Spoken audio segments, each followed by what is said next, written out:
게으른 것과 여유 있는 것, 조심스러운 것과 치사한 것, 섬세한 것과 소심한 것. 이 단어들의 차이는 무엇일까요? 결론부터 말하자면 차이는 없습니다. 차이가 있다면 어떤 관점, 즉 어떤 생각의 틀에서 말하는 건데요. 실패라는 단어와 지연된 성공이라는 단어를 한번 생각해 보십시오. 이 단어들 역시 의미의 차이는 없습니다.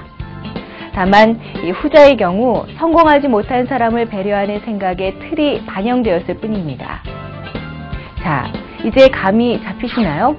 같은 의미라도 어떤 생각의 틀에서 어떻게 말하느냐에 따라 다르게 각인될 수 있는 것입니다.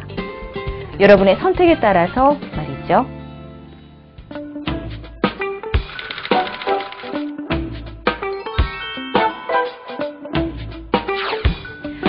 (1997년) 대선 당시 김대중 후보는 4번째로 정권에 도전했습니다.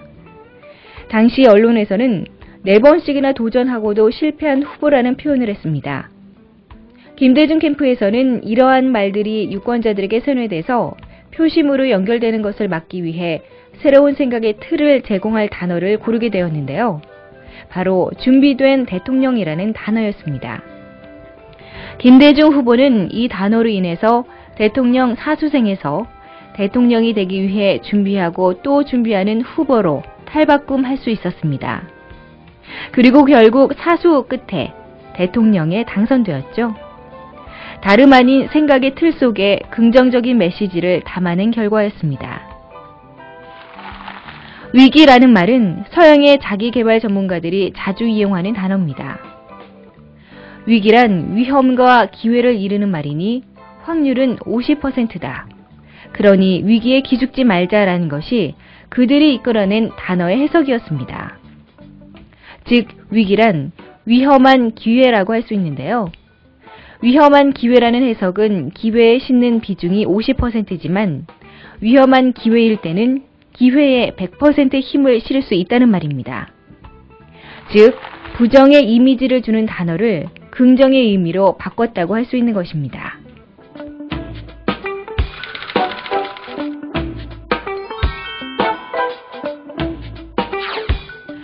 단어는 자신의 생각의 틀을 먼저 생각해 본 후 선택하도록 합니다. 경우에 따라 생각의 틀은 의도와는 다르게 가치를 뒤엎을 수도 있으니 조심해야 합니다. 바로 테러와의 전쟁이라는 말처럼 말이죠. 영국 힐러리 벤 국제개발부 장관은 전 조지 부시 미국 대통령이 사용했던 테러와의 전쟁이라는 단어를 그만 써야 한다고 주장했습니다. 벤 장관에 따르면 이 단어는 테러범들에게 큰 일을 하고 있다는 자부심과 함께 힘까지 심어준다는 것이었습니다.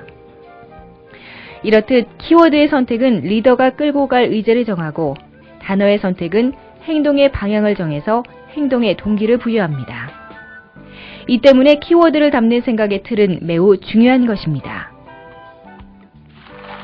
대부분의 사람들은 선택이나 평가에서 사실이 중요한 조건이라 여기지만 실상은 다릅니다.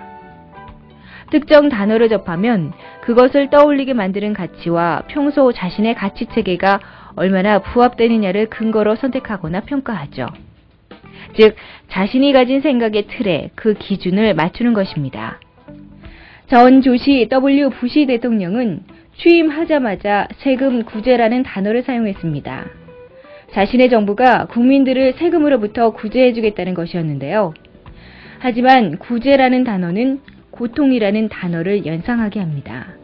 즉, 세금으로부터 구제해주겠다는 말은 국민들이 현재 세금으로 인해 고통받고 있다는 뜻이며 고통을 받게 하는 누군가가 있다는 전제를 가져오는 것이죠. 그리고 그 구제자는 영웅이며 그 영웅을 방해하는 것은 악당이 되는 것입니다. 결국 공화당은 아무 힘도 들이지 않고 민주당원들을 악당으로 만들어버렸습니다.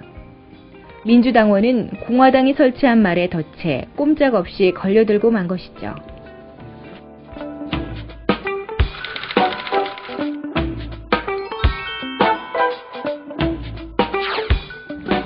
만약 여러분이 누군가에게 당신은 사기꾼이야 라는 말을 듣고 바로 맞받아서 내가 왜 사기꾼이야 라고 한다면 당신과 그의 머릿속엔 사기꾼이란 단어와 이미지가 떠오르게 되면서 사기꾼으로 각인돼 버리게 됩니다.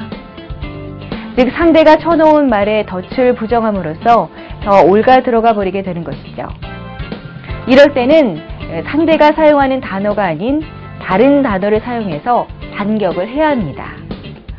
생각의 틀에 의해서 만들어진 키워드는 단순한 단어가 아닙니다. 바로 자신의 의도와 방향을 담는 그릇이 되죠.